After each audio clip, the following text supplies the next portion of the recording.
times about dehydrating starter, so I thought I would just make a quick little video about it while I am getting ready to break up the starter that I have been dehydrating all week long.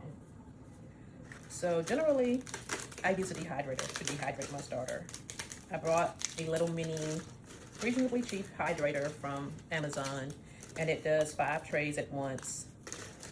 And in the mornings, I usually just take the starter that I fed the night before and smear it on 5 small pieces of cut to shape parchment paper and put it in the dehydrator to run for about 10 hours at no more than 104 temp. Sometimes I'll do it a little bit lower at about 95. My dehydrator goes from 95 to 104 and no in betweens. And I will dehydrate the starter and collect it. After I have collected a bowl full, I run it through just a regular blender, and I end up with chips like this. I don't try to get it powdery, I just try to get it smaller pieces. I was breaking it up by hand, but these are sharp, they will cut. So I find it just easier just to break up the larger chunks and run it through the blender. So what you'll do is you'll take your peaked starter, which I'm going to use this for baking, so I'm not going to demonstrate with it because I got some loaves I got to put together in a few minutes.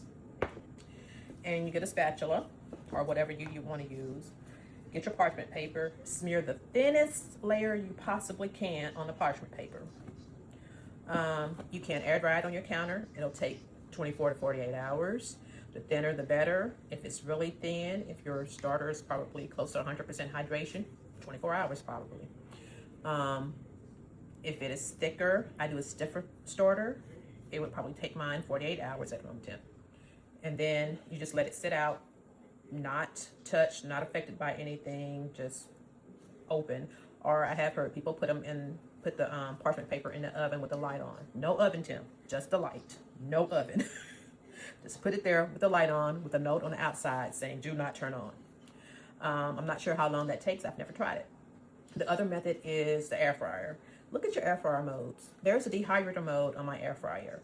So sometimes when I have too much starter for my dehydrator, I will put a couple of shelves, I think it's, 2 racks in my air fryer. I'll cut parchment to shape and put 2 layers in the air fryer to run for the same temp, the same amount of time, so it all finishes at the same time. I don't know of any other methods of dehydrating. If you have some, share your ideas so everyone will know.